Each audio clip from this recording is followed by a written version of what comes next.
කොහොමද ඔන්න ගොඩ කාලෙකට පස්සේ තමයි මම මේ වීඩියෝ එක ඔයාලට අරන් එන්නේ.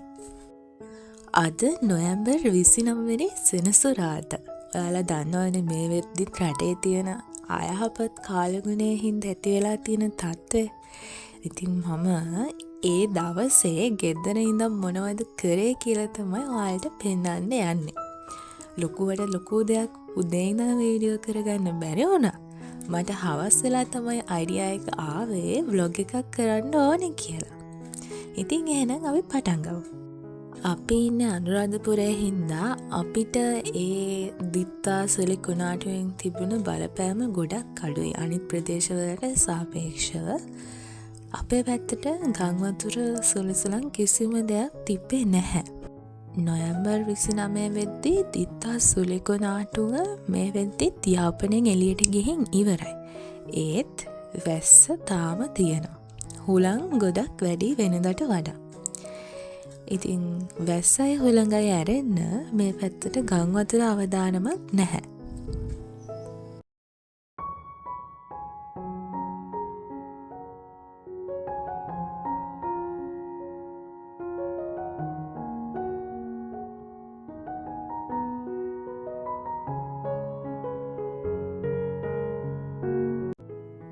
මේ මොනවද වෙන්නේ කියලා හිතාගන්නවත් බැරුව ගෙවුණු කාලවකවානුවක් තමයි මේ ගෙවුනේ.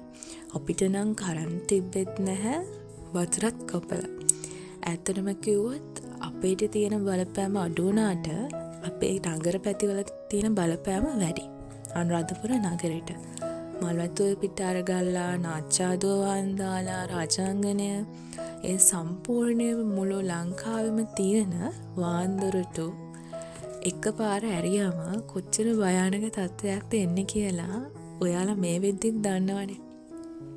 ඉතින් මේ වගේ අවස්ථාවල ආමි එක ත්‍රිවිධ හමුදාව පොලිසිය සහ රටේ සාමාන්‍ය මිනිස්සු එකතු වෙලා එකිනෙකට උදව් කරගන්න විදිහ දකිද්දී ඇත්තටම මගේ රට ගැන මට නම් ඉන්නේ පුදුම ආඩම්බරයක්.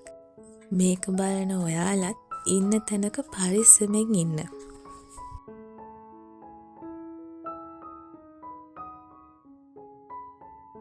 අපේ ගමට දිත්තස්සලි කුණාටුවෙන් ලොකු බලපෑමක් නෑ කිව්වට එහෙම නැත්තෙමත් නැහැ ළමයි. මොකද ඔයාලා දන්නවා අපේ ගම පටන් ගන්නෙ වැවකින් කියලා. ඉතින් ඒ වැව උතුරලා වාන්දාලා ප්‍රධාන පාර යට වුණා. ඒ ප්‍රධාන පාරේ දෙපැත්තේ තියෙන ගෙවල් ටික ගම් වතුරෙන් යට වුණා. මේ ඔයාලා දකින්නේ ඒ සුලි කුණාටුවෙන් අපේ ගමට වුණ බලපෑම.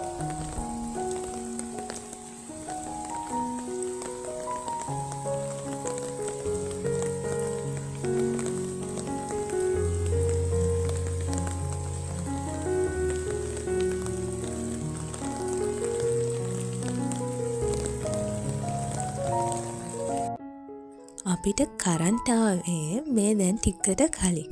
ඉතින් ගෙවලස් කරලා අතු ගාලා නාලා ඔක්කොම කරගෙන හිටිය ලයිට් එනකම්. දැන් තමයි මට මතක් වුණේ කොණ්ඩේ පීර ගන්න ඕනේ කියලා. ඉතින් මම ওই විදිහට ඒකත් කරා. මං කර හිටපු වැඩේ පටන් ගන්න කලින් තියෙන ඔක්කොම charge වලට ගහුවා.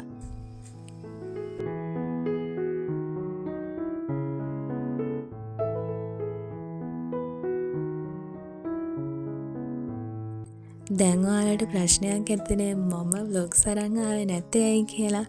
හේතුව තමයි මට ඩිග්‍රී එකයි ජොබ් එකයි ඩිප්ලෝමා එකයි බැලන්ස් කරගන්න බැරි වුණා ළමයි. ඊට පස්සේ මගේ ෆෝන් එකේ තිබ්බ කැමරාවත් කැඩිලාම ගියා.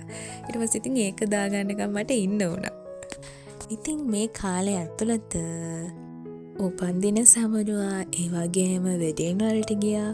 ඔයාලා දන්නවනේ මම මේ දවස්වල ට්‍රේනින් යනවා කියලා. ඉතින් ඒ ට්‍රේනින් යන අතරතුර ඩිප්ලෝමා එකේ ඩිග්‍රී එකේ වැඩ ගියා. පුළුවන් වෙලාවට ඉතින් ඔයාලටත් මම ෂෝට් වීඩියෝස් වලින් අප්ඩේට් එකක් දුන්නා. මේ දවස්වල ස්ට්‍රයික් එකක් තිබ්බ හින්දා ඩිප්ලෝමා එකේ කෝසස් ගියේ සම්පූර්ණයෙන්ම ඔන්ලයින්. ඉතින් ඔහොම තමයි ඒ දවස් ටික ඔයාලා නැතුව මම ගෙවුවේ. මේ දවස්වල මම කරන්නේ ඩිප්ලෝමා එකේ එක්සෑම් එකටයි ඩිග්‍රී එකේ එක්සෑම් එකටයි ස්ටෙප් බයි ස්ටෙප් රෙඩි වෙන එක ළමයි. ඉතින් එකපාර ඔක්කොම වැඩ එක්සෑම් එක ලඟ වෙලා කරන්න මම තියාගන්නේ නැහැ. කලින්ම ඒ වැඩ ටික ඉවරයක් කර ගන්න එක තමයි මේ දවස්වල මම කරන්නේ. ඔයාලටත් දෙන්න තියෙන ඇඩ්වයිස් එක තමයි එක්සෑම් ළඟ වෙනකන් ඉන්න එපා, හැමදේම කරන්න බලාගෙන දැම්ම පොඩි ඉවරයක් කර ගන්න. එතකොට ඉතින් මනසට නිදහස්. යන අය දන්නව ඇතිනේ රජරට කැම්පස් එකේ ස්ට්‍රයික් එකක් හින්දා එයාලට ඉංග්ලිෂ් සර්ටිෆිකේට් කෝස් එක මාසයක් පුරාවටම තියන්න බැරි වුණා කියලා. බය වෙන්න එපා. එයාලා එක්ස්ට්‍රා ක්ලාස් දාලා හරි ඒ මග ඇරුණ වැඩ ටික කවර් කරයි. ඔයාලා දන්නවනේ මම පාවිච්චි කරන්නේ නේචර් සීක්‍රට් කියලා. ඉතින් දැන් ඔන්න මම මොයිස්චරයිසිංగ్ ක්‍රීම් ඇප්ලයි කරගන්න යන්නේ. එයාස් බලන්නකෝ අපේ අව මොනවද මට ඇවිල්ලා පෙන්නවනේ කියලා. එයාට සීතලයිලු. ඉතින් එයා සපද දෙකුත් දාගෙන මේස් දෙකුත් දාගෙන මට ඇවිල්ලා පෙන්නනවා. ලස්සනයිද කියලා අහලා. ඉතින් මාත් කිව්වා හරි ලස්සනයි කියලා. එයාසේ එක්ස්ට්‍රා ලයිට් එකක් දාගෙන ඉන්න මොකටද කියලා අම්මා ඇවිල්ලා බැනලා යනවා. මං ඉතින් කිව්වා මං වීඩියෝ එකක් කරනවා කියලා. ඉතින් ඕ වගේ තමයි ගෙදර තුන්දෙනා එක්ක එකතු වෙලා ඉද්දී හරියට ප්‍රශ්න. මම ළමයි මොයිස්චරයිසිං ක්‍රීම් ලොකුවට ඇප්ලයි කරගන්නේ නැහැ මූණට. මොකද මට නිකන් ඒක නුහුරුයි. ඇත්තටම කිව්වොත් මම ওই මොයිස්චරයිසිං ක්‍රීම් එක ගත්තේ ගොඩ කාලයකට කලින්. මම හිතන්නේ පෙබරවාරි මාසේ. තාම ඒකේ මුල් හරිය. ඉතින් ඒ විදිහට තමයි ඉතින් මගේ self care routine එක යන්නේ. ඉතින් මේ තියෙන්නේ අnder eye balm එක. මගේ ඇසට කළුව ඉතින් හැමෝටම පේනවනේ ළමයි. ඉතින් මම පොඩ්ඩක් ඒකට ට්‍රීට්මන්ට් කරනවා මේ දවස්වල. ඒක ගාලා. රිසල්ට් තිබ්බොත් මං කියන්නම්.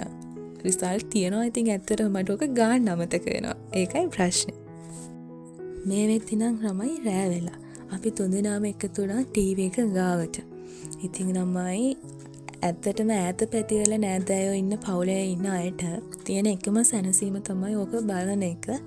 පොඩ්ඩක් හරි කන්ෆර්ම් කරගන්න පුළුවන් මේ තැන් වලට ආපදා තත්ත්වය අඩුයි කියලා. දැන්ටමත් ගොඩාක් මිනිස්සු මැරිලා තියෙනවා.